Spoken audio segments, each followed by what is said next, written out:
నిజామాబాద్ జిల్లాలో ఒక స్పెషల్ స్టోరీతోని మళ్ళీ మేము ముందుకు రావడం జరిగింది.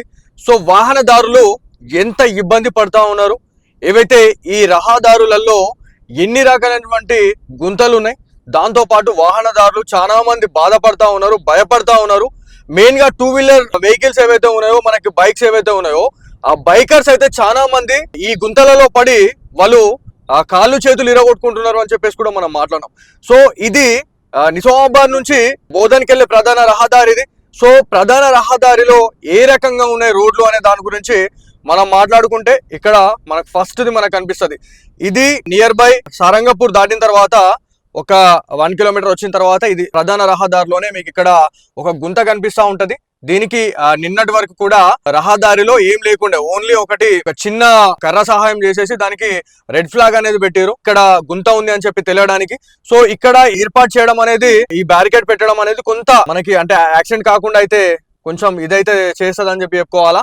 సో ఇట్లాంటి ఇంకా ముందు ఎలా ఉన్నాయి రోడ్లు అనే దాని గురించి మనం వెళ్దాం. సో ఇది నిజామాబాద్ నుంచి బోధన్కి వెళ్ళే ప్రధాన రహదారి. దాంతో పాటు మహారాష్ట్ర ఏదైతే బిలోలి కావచ్చు, నాందేడ్ ఏరియాకి వెళ్లే టైంలో ఎన్ని గుంతలు ఉన్నాయి ఏంది అనేది మీరు చూస్తే అర్థమైపోతుంది. మన కార్లు కావచ్చు, దాంతో పాటు ఏవైతే బస్సులు కూడా చాలా ఇబ్బంది పడతా ఉన్నాయి. ఒక్కసారి మీరు ఇక్కడ ఫోకస్ చేయండి, అక్కడ ఎంత దారుణంగా ఉంది సిచ్యువేషన్ అనేది మీకు అర్థమవుతుంది. ఇదంతా కూడా రోడ్లు డ్యామేజ్ అయ్యి చాలా ఇబ్బంది పడతా ఉన్నారు. ఆ వెహికల్ ని మీరు చూస్తే అర్థమైపోతుంది అక్కడ ఎంత దారుణంగా ఉంది హాలత్ అనేది. ఎవరైతే బైకర్స్ కావచ్చు, దాంతో పాటు ఎవరైతే ఉన్నారో వాళ్ళంతా కూడా రాంగ్ సైడ్ లో నుంచి వచ్చి, ఎందుకంటే రోడ్ బాగాలేదు. ఇక్కడ చూడండి ఎంత పెద్ద గుంతుంది, ఇక్కడ ఎంత పెద్ద గుంతుంది మీరు చూడండి. మన వెహికల్ కూడా డౌన్ అయిపోతుంది. ఇదిగో ఇది పరిస్థితి. అక్కడ ఆటోస్ చూడండి, ఇక్కడ ఇంతగానం జరుగుతా ఉంది. ఈ వెహికల్స్ ఇంత ఇబ్బంది అవుతున్నాయి. ఈ ఆటోలు ఏవైతే ఉన్నాయో ఆటోలు కూడా బోల్తా పడిపోతున్నాయి అని చెప్పడానికి కూడా చాలా ఇవున్నాయి అని చెప్పి చెప్పుకోవాలా మనకు ఆధారాలని. సో ఇంత దారుణంగా ఉంది పరిస్థితి. అంటే అధికారులు ఏం చేస్తా ఉన్నారు, దాంతో పాటు ఇక్కడ ఉన్నటువంటి స్థానిక ఎమ్మెల్యేలు కావచ్చు, దాంతో పాటు ఎవరైతే ప్రజాప్రతినిధులు ఉన్నారో వాళ్ళందరికీ కూడా ఇదంతా కనిపించట్లేదా అని చెప్పేసి ప్రజలు వాళ్ళు ఇలా క్వశ్చన్ చేస్తా ఉన్నారు. ఎందుకంటే ఇవాళ పోలీస్ అన్నలే కావచ్చు, దాంతో పాటు R and B department, so roads and సేఫ్టీకి సంబంధించినటువంటి అధికారులు కూడా మరి ఎలాంటి చర్యలు తీసుకుంటా ఉన్నారు అనే దాని గురించి కూడా మనం మాట్లాడుకోవాలా. ఎవరైతే చాలా మంది నిజామాబాద్ సిటిజన్స్ ఎవరైతే ఉన్నారో చాలా మంది వాళ్ళు చాలా ఆగ్రహిస్తున్న పరిస్థితి ఉంది. ఎందుకంటే నిన్నాక మొన్న జరిగినటువంటి చేవెళ్ల సంఘటన గురించి కూడా మనం మాట్లాడినాం. ఎంత దారుణం అండి, అక్కడ ఒక చిన్న గుంతని తప్పించబోయి పూర్తిగా ఒక వెహికల్ లో దాదాపు 19 నుంచి 20 మంది చనిపోయారు. ఒకే ఇంట్లో 3 అక్క చెల్లెలు చనిపోయారు. అట్లా ఎంతో మంది యథార్థ గాథల్ని మనం చూపించినాం. ఎంత దారుణం అండి. ఈ రోడ్లు ఏంది, కథలు అసలు ఇది ఏంది అని చెప్పేసి చాలా మంది బాధపడతా ఉన్నారు. ఎప్పుడు చేంజ్ అయ్యేది. ఇట్లాంటి రోడ్లు ఉంటే యాక్సిడెంట్ కాకపోతే ఏమైతుంది. ఇంకొకటి ఏంటంటే మనము సోషల్ మీడియాలో కొన్ని పోస్టులు వైరల్ అయినాయి. ఒక సోకాల్ ఎంపీ అని చెప్పేసి మనం మాట్లాడుకుంటుండే, ఎక్స్ ఎంపీ అని చెప్పేసి. సో అయినా కూడా ఏమంటారు అంటే రోడ్లు ఏవైతే గుంతలతో ఉంటే, దాంతో పాటు రోడ్లు అనేది కొంచెం మరమ్మతులు లేకుండా కొంచెం అట్లనే ఉంటే ప్రమాదాలు కూడా జరగవు అని చెప్పేసి వాళ్ళు మాట్లాడిరు. మరి వాళ్ళు ఏ సెన్స్ తో మాట్లాడిరో కూడా అర్థం కాని పరిస్థితిలో ఉంది అని చెప్పేసి చాలా మంది నెటిజన్లు వాళ్ళు ఖండించడం జరిగింది. అంటే రోడ్లు ఎంత అధ్వానంగా ఉంటే అన్ని యాక్సిడెంట్లు అనేది తగ్గుతాయని చెప్పేసి మాట్లాడుతూ ఉన్నారు. ఇక్కడ తగ్గడం అనేది పక్కన పెడితే రోడ్స్ ఏవైతే మనకంటే రోడ్స్ ని విస్తరించడం కావచ్చు, దాంతో పాటు ఆ రోడ్లు మంచిగా చేసిన తర్వాత హెవీ స్పీడ్ తోని అంటే హై స్పీడ్ తోని చాలా మంది వెళ్తా ఉన్నారు అని చెప్పేసి మనం మాట్లాడుతా ఉన్నాం. ఆబ్వియస్లీ కాకపోతే రానున్న రోజుల్లో మనం వెనక పోతలే ముంగటి పోతున్నాం కాబట్టి రోడ్స్ ని వివరించాలా, వెడల్పు చేయాలా అని చెప్పేసి చాలా మంది చెప్తా ఉన్నారు. ఈ నుంచి పడితే మన ఇంకొకటి ఇక్కడ జానకంపేట్ శివార్లో కూడా రోడ్స్ చాలా అధ్వానంగా ఉన్నాయని చెప్పేసి మనం మాట్లాడినాం. సో అక్కడికి కూడా వెళ్దాం. అక్కడ కూడా ఎట్లా ఉంది పరిస్థితి అనేది మొత్తం ఈ నుంచి అంటే నిజామాబాద్ నుంచి బోధన్ వరకు ఎలా ఉంది, అసలు రాకపోకలు ఏ రకంగా ఉన్నాయి అని చెప్పేసి ఖచ్చితంగా మనం మాట్లాడుకోవాలా. సో తర్వాత బోధన్ నుంచి మనం ఎట్లా వద్దామంటే కొత్తపేట్, చింతకుంట కావచ్చు, దాంతో పాటు మోస్రా, కమలాపూర్ ఈ ఏరియాస్ ఏవైతే ఉన్నాయో వాటిని కవర్ చేసుకుంటూ వద్దాం. ఆ ఏరియాలో కూడా చాలా దారుణంగా ఉంది. ఎందుకంటే రుద్రూరుకు పోయే ప్రధాన రహదారి, దాంతో పాటు ఆ చందూరుకి వెళ్లే ప్రధాన రహదారిలో, బాన్స్వాడకి వెళ్లే ప్రధాన రహదారిలో చాలా మంది ఇబ్బందులు ఎదుర్కొంటున్నారు అని చెప్పేసి మనం మాట్లాడుకుంటా ఉన్నాం. సో ఖచ్చితంగా అధికారుల దృష్టికి తీసుకెళ్లడమే మన ధ్యేయం కాబట్టి డెఫినెట్లీ ప్రజల పక్షాన డెఫినెట్లీ ఎక్కడెక్కడ ఇబ్బందులు ఉన్నాయో అక్కడ సిగ్నేచర్ స్టూడియోస్ వెళ్తా ఉంది. ఏవైతే ఇట్లాంటి ఇష్యూస్ ని అధికారుల దృష్టికి కళ్ళ గడ్డినట్టు చూపిస్తా ఉంది. సో డెఫినెట్లీ చూపిద్దాం. బోధన్ వరకు వెళ్దాం. బోధన్ వరకు చాలా ఇన్సిడెంట్లు అంటే రోడ్లు చాలా డామేజ్ అయినాయని చెప్పేసి మనం మాట్లాడుతా ఉన్నాం. డెఫినెట్లీ వెళ్దాం, చూద్దాం. మొత్తానికి మనము బోధన్ అయితే చేరుకున్నాం. సో బోధన్ వరకు ఎలా ఉన్నాయి రోడ్లు అనే దానికి ఇలా మనం కళ్ళ కట్టినట్టు చూపిస్తున్నాం.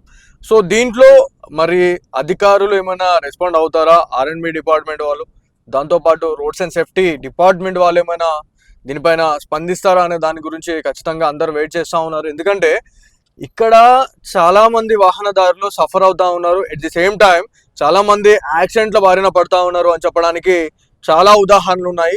సో ఇది బోధన్ ఎంట్రెన్స్ నుంచి bus stand near by location వరకు మనం వెళ్దాం. ఆ నుంచి ఇక్కడ నుంచి అక్కడి వరకు ఎలా ఉంది అనేది కూడా మీకు చూడొచ్చు. ఈ మొన్నటి వరకు ఏవైతే ఈ రోడ్ యాక్సిడెంట్ జరిగిన తర్వాత కావచ్చు, దాంతో పాటు ఈ కొన్ని రోడ్స్ కి సంబంధించినటువంటి మరమ్మత్తు పనులు అక్కడక్కడ స్టార్ట్ కూడా కావడం జరిగింది. కాకపోతే ఏమైనా ప్రాణాలు పోతేనే ఇట్లా రెస్పాండ్ అవుతారా అని చెప్పేసి కూడా చాలా మంది ప్రజలు క్వశ్చన్ చేస్తా ఉన్నారు. ఎందుకంటే చేవెళ్ళ రోడ్ యాక్సిడెంట్ తర్వాత ఆ రోడ్ ఇన్సిడెంట్ లో గుంతను తప్పించబోయి ఆ వెహికల్ అనేది ట్రిప్పర్ వచ్చేసి బస్ నైతే కొట్టేసిందని చెప్పేసి మనం మాట్లాడడం. దాంట్లో చాలా మంది చనిపోయినారు. సో ఎక్కడ చూసినా కూడా అంతే ఉంది. నాట్ ఓన్లీ చేవెళ్ళ, సో ఎక్కడ ఏ జిల్లాలో చూసుకున్నా కూడా ఎక్కడైనా కూడా రోడ్ల పరిస్థితి ఇంతే అధ్వానంగా ఉన్నది అనడానికి చాలా ఉదాహరణలు ఉన్నాయి. సో దీంట్లో ఆ యొక్క నియోజకవర్గాలలో ఉన్నటువంటి ఎమ్మెల్యేలు మరి ఏ రకంగా స్పందిస్తారు అనడానికి కూడా ఖచ్చితంగా స్పందించాలి అని చెప్పేసి వాహనదారులు కోరుతా ఉన్నారు. సో ఇది మొత్తానికి బోధన్ కాన్స్టిట్యున్సీ. సో బోధన్ కాన్స్టిట్యున్సీలో కూడా పలు గ్రామాలలో, దాంతో పాటు ఏవైతే ప్రధాన రహదారులు ఏవైతే ఉన్నాయో ఈ రహదారులలో కూడా ఏవైతే గుంతలు పడినటువంటి రోడ్లతో చాలా మంది వాహనదారులు సతమతం అయిపోతా ఉన్నారు అని చెప్పేసి మనం మాట్లాడుకుంటూనే ఉన్నాం. సో ఇట్లా ఉంది అన్న దాని గురించి అయితే మనం వీడియో చేసినాం. చాలా మంది ఇబ్బంది పడతా ఉన్నారు. మెయిన్ గా ఇక్కడ 2 వీలర్స్ కావచ్చు, దాంతో పాటు ఆటోలు అండ్ దాని తర్వాత ఏవైతే ఆర్టీసీ బస్సులకు సంబంధించి మనం మాట్లాడుకుంటే మాత్రం ఈ మధ్య కాలంలో ఆర్టీసీ డ్రైవర్లు చాలా చాలా చాలా దారుణం. ఇక్కడ చూడండి, ఇక్కడ ఎంత పెద్ద గుంత పడ్డది. అది ఒక చెట్టుని ఇట్లా పెట్టేసారు, ఆడ గుంతుంది అని చెప్పడానికి సింబాలిక్ గా. సో ఇక్కడ రోడ్ యాక్సిడెంట్లలో మెయిన్ గా మనం ఈ మధ్య చూసుకుంటే ఎక్కడ చూసినా కూడా ఇవి మన ఆర్టీసీ బస్సులు చాలా వరకు కూడా ఇట్లాంటి ఇదవుతున్నాయి అని చెప్పేసి మనం మాట్లాడుతూ ఉన్నాం. ఏవైతే ర్యాష్ డ్రైవింగ్ వల్ల, దాంతో పాటు కొన్ని వీడియోలు కూడా చేవెళ్ళ రోడ్ ఇన్సిడెంట్ తర్వాత రాంగ్ రోడ్ లో బస్ డ్రైవర్లు రావడం కూడా చాలా వరకు ఇట్లాంటి వీడియోలు మనం చూస్తా ఉన్నాం.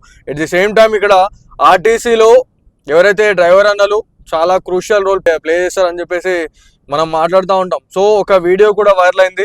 సో డ్రైవింగ్ చేస్తుండగానే డబ్బులు లెక్క పెడతా ఉంటాడు ఆయన. డబ్బులు లెక్క పెట్టడం అనేది నిజంగా చాలా బాధాకరం అని చెప్పి చెప్పుకోవాలి. ఎందుకంటే ఏమైనా ప్రమాదం జరిగితే ఎవరిది బాధ్యత, ఎవరు బాధ్యులు దానికి అని చెప్పేసి కూడా మనం మాట్లాడడం. ఇక్కడ కూడా చాలా పెద్ద గుంత ఉంది. ఇక్కడ కూడా చాలా స్లో కావాల్సిన అవసరం ఎంతైనా ఉంది. ఇట్లాంటి ఇన్సిడెంట్లు మనం చూస్తూనే ఉన్నాం. సో రోడ్ యాక్సిడెంట్లు మెయిన్ గా ఎట్లా జరుగుతా ఉన్నాయంటే చిన్న చిన్న నిర్లక్ష్యంతోనే, ఒక చిన్న నిర్లక్ష్యంతోని చాలా మంది ప్రాణాలని వాళ్ళు బలి తీసుకుంటున్నారు అని చెప్పి చెప్తా ఉన్నాం. ఎందుకంటే ఒక డ్రైవర్ అన్న పైన ఉన్నటువంటి రెస్పెక్ట్ కావచ్చు, నమ్మకం, ఆ డ్రైవర్ అన్న ఒక గమ్యస్థానానికి చేరే వరకు చాలా మంది ఇవాళ చేతిలో ప్రాణం పెట్టుకొని ఇవాళ ఒక స్థలం నుంచి ఇంకొక వాళ్ళ గమ్యస్థానానికి వెళ్ళే అవకాశం ఉందని చెప్పేసి వాళ్ళు మాట్లాడుతూ ఉన్నారు. సో ఎవరైతే ఈ డ్రైవర్ అన్న గురించి మనం మాట్లాడుతూ ఉన్నామో ఆయన డబ్బులు లెక్క పెట్టే వీడియో అనేది కూడా సోషల్ మీడియాలో వైరల్ అయిందని చెప్పి చెప్పుకోవాలా. సో ఏదేమైనప్పటికీ నిజామాబాద్ నుంచి బోధన్ వరకు ఉన్నటువంటి రోడ్ సిచ్యువేషన్ ఎలా ఉంది అనడానికి మనం ఇదంతా ఈ వీడియో అనేది చేసినాం. సో ఇది బోధన్ కి సంబంధించినటువంటి బస్ స్టాండ్ గా మనం చెప్పుకుంటాం. మీరు ఇక్కడ చూడొచ్చు, ఇది బోధన్ బస్ స్టాండ్ అండి. ఈ బోధన్ బస్ స్టాండ్ వరకు చాలా హాలత్ అనేది చాలా దరిద్రంగా ఉంది, చాలా అధ్వానంగా ఉంది అని చెప్పేసి మనం మాట్లాడుతా ఉన్నాం. ఇదంతా కూడా ఇది బోధన్ టౌన్ అండి. So Bodhan town near by location నుంచి కొంచెం మనం దాటినాము అంటే బోధన్ని మనము సిటీ అవుట్స్కట్స్ కి వెళ్ళిపోతున్నాము అని అనుకుంటే మళ్ళీ రోడ్ల హాలత్ అనేది చాలా దరిద్రంగా మారిపోయింది అని చెప్పేసి మనం మాట్లాడుతా ఉన్నాం. సో మళ్ళీ ఇంకొకసారి నేను చూపిస్తా. ఇక్కడ బోధన్ బస్ స్టాప్ ఎలా ఉంది, బస్ స్టాప్ కి సంబంధించినటువంటి రూట్ ని మేము ఇవాళ నేను చూపించే ప్రయత్నం చేస్తాం. మీరు ఒక్కసారి ప్యానింగ్ షాట్ లో చూడొచ్చు. ఇటు లెఫ్ట్ కనిపిస్తున్నటువంటి ఏరియా ఏదైతే ఉందో ఇదంతా కూడా బోధన్ బస్ స్టాండ్ కి సంబంధించినటువంటి ప్లేస్ గా మనం చెప్తా ఉంటాం. సో నిజామాబాద్ నుంచి వాహనదారులు మెయిన్ గా ఎక్కువ రాకపోకలు జరిగేటువంటి ఏరియాకి గురించి మనం ఇవాళ మాట్లాడుతా ఉన్నాం. ఇదంతా కూడా బోధన్ బస్ స్టాప్ గా మనం చెప్తా ఉన్నాం. దీంట్లో మెయిన్ మోటో ఏంటి అని చెప్పేసి మనం మాట్లాడుకుంటే రోడ్లను మరమ్మతులు చేయాలా అని చెప్పేసి చాలా మంది ఇవాళ డిమాండ్ చేస్తా ఉన్నారు. చాలా మంది ఇవాళ ఇక్కడ ఎవరైతే లోకలర్స్ ఎవరైతే ఉన్నారో వాళ్ళంతా కూడా బాధపడతా ఉన్నారు. ఎవరికి చెప్పుకోవాలా బాధ, ఇవాళ కాలు చేతులు ఎరిగిపోయి ఇలా మూలకు పడాల్సిన అవసరం ఉంది అని చెప్పేసి కూడా వాళ్ళు చెప్తా ఉన్నారు. ఎందుకంటే ఈ రోడ్ యాక్సిడెంట్లలో చాలా మంది వాళ్ళ ఫ్యామిలీస్ ని కోల్పోతా ఉన్నారు. దాంతోపాటు ఫిజికల్ గా వాళ్ళకు కాళ్ళు చేతులు డ్యామేజ్ అయిపోయి ఎరిగిపోయి వాళ్ళు ఇవాళ మూలకు పడుతున్న పరిస్థితి ఉందని చెప్పేసి చెప్తా ఉన్నారు. నిజామాబాద్ నుంచి బోధనకి వెళ్ళే ప్రధాన రహదారిలోనే మనకు జానకంపేట్ విలేజ్ అనేది వస్తుంది. సో ఈ విలేజ్ దగ్గర మనం ఎందుకు వీడియో చేయడం జరుగుతా ఉందంటే, చేవేళ్ళ ఇన్సిడెంట్ అయినా నెక్స్ట్ డేనో లేకపోతే మరుసటి నెక్స్ట్ డేనో ఇక్కడ బస్ యాక్సిడెంట్ జరిగిందని చెప్పేసి కూడా మనము ఒక వీడియో చేయడం జరిగింది. ఇట్లాంటి యాక్సిడెంట్స్ అనేది ఎలా జరుగుతా ఉన్నాయంటే, ఓన్లీ సింగిల్ వే ఉండడం అనేది మనకి ఇబ్బందులకు దారి తీస్తుందని చెప్పేసి మనం మాట్లాడుతా ఉన్నాం. దాంతో పాటు ఏవైతే రోడ్డు ప్రమాదంలో మెయిన్ గా బస్సు ఏవైతే ఆర్టీసీ బస్సులే కావచ్చు, దాంతో పాటు వీటికి మాత్రమే ప్రమాదాలు జరుగుతా ఉన్నాయని చెప్పేసి మనం మాట్లాడుతా ఉన్నాం ఈ మధ్య. సో ఆ బస్ యాక్సిడెంట్ కూడా ఇదే నియర్ బై లొకేషన్ లో జరిగింది. ఆ రోజు కూడా త్రుటిలో ప్రాణాలు తప్పినాయి. అది ఖచ్చితంగా ప్యాసింజర్స్ ఎవరైతే ఉన్నారో దాంట్లో చాలా మంది సేఫ్ అయ్యారు అని చెప్పి చెప్పుకోవాలా. ఇదే లొకేషన్ లో మొన్న బస్ యాక్సిడెంట్ కూడా జరిగిందని చెప్పేసి మనం మాట్లాడినాం. సో ఈ నుంచి ఈ రోడ్ ఎలా ఉంది అంటే, చాలా వరకు ఈ గుంతలు పడినవి ఉంటాయి. మెయిన్ గా ఈ గుంతలు పడిన రోడ్లతోని చాలా మంది ఇబ్బంది పడతా ఉన్నారు. ఇవన్నీ కూడా ప్యాచ్లు వేసిరు ఆల్రెడీ, బట్ అయినా కూడా ఆ ప్యాచ్లు అనేది వెళ్ళిపోయినాయి. ఇదంతా కూడా మీకు మన బండి మూమెంటం చూస్తే మీకు అర్థమైపోతుంది ఏ రకంగా ఉంది, బ్యాలెన్సింగ్ గా ఉందా లేకపోతే వెహికల్ అనేది ఇన్బ్యాలెన్సింగ్ అవుతా ఉందా అనేది కూడా మీకు అర్థం కావచ్చు. సో ఇదంతా కూడా చాలా దారుణంగా ఉండే మొన్నటి ప్లేస్. ఇంకొకటి ఇక్కడ ఒక ప్లేస్ చూపిస్తాను నేను. ఇక్కడ కూడా మనకి చాలా ఇబ్బంది ఉంటది. చాలా మంది ఇక్కడ కూడా నోటీస్ చేయండి అన్న అని చెప్పేసి వాళ్ళు చెప్తా ఉన్నారు. సో డెఫినెట్లీ చూయిద్దాం. ఇక్కడ ఈ లొకేషన్ లో కూడా మీరు ఈ నుంచే మీరు జూమ్ చేస్తే మీకు అర్థమవుతుంది అక్కడ ఎంత ఇబ్బంది పడతా వస్తున్నారు ఎవరైతే వాహనదారులు అనేది మీకు కనబడుతుంది. అక్కడ చూడండి వెహికల్స్, ఆ ఆటో వస్తుంది, ఆటో ఏ రకంగా అవుతా ఉంది చూడండి ఒకసారి. సో ఆటోలు కావచ్చు, ఏవైతే ఇట్లాంటి కార్లు చాలా వరకు కూడా ఏవైతే అండర్ బాడీ అనేది చాలా దెబ్బతింటుంది అని చెప్పేసి మాట్లాడుతా ఉన్నాం. ఇక్కడ ఒక కార్ వచ్చింది చూడండి, ఆ కార్ అనేది ఏ రకంగా ఇదవుతా ఉంది అంటే, ప్రధాన రహదారులలో ఇంత జరుగుతా ఉన్నా ఇంత కనిపిస్తా ఉన్నా కూడా ఏ ఒక్క అధికారి ఎందుకు పట్టించుకోవట్లేదు. ఆ బస్ చూడండి టోటలీ రాంగ్ సైడ్ వచ్చేసిరు, అంటే మన రూట్ సైడ్ వచ్చేసిరు వీళ్ళు. ఎందుకంటే అక్కడ పెద్ద గుంతుంది. అక్కడ మీరు చూడండి ఈ డీసీఎం కూడా ఆ గుంతని తప్పించడానికే వాళ్ళు ఇట్లా వస్తా ఉన్నారు.